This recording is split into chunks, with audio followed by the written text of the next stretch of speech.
Hello, Life Architect. Welcome to the Financial Tracker Template video series. Because the template uses US dollars as the default currency, in this first video, I'll show you how to change currencies if that applies to you. If it doesn't, you can skip this video. The first update applies here to the income database. Expand the income toggle directly below the overview section. Click on the amount column header, then edit property, number format, and select your currency. Something to note for other dollar currencies is that you may prefer to use the US dollar.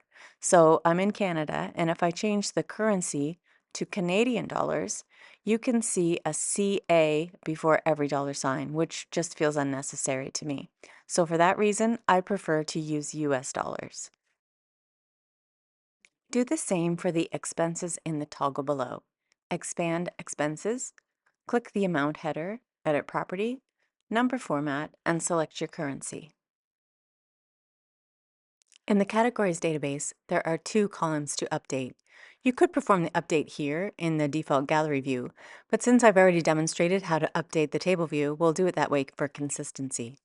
Click on the categories table, select the 2024 projected header, edit property, number format, and make your selection.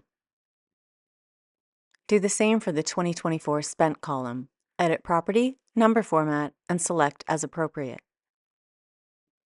Next, open Pay Periods and select the Pay Periods table. Select the surplus deficit header, edit property, number format, and again make your selection. This surplus deficit calculation is also repeated for months and years. Months are in the toggle directly below the Pay Periods section. Click on the Months table, Surplus Deficit, edit property, number format, then choose your setting. And then Years, Years table, Surplus Deficit, edit property, number format, and select the desired currency. And with that, we've covered all the updates required to use this template with a different currency. In the next video, I'll introduce the database tables and explain how each field is used.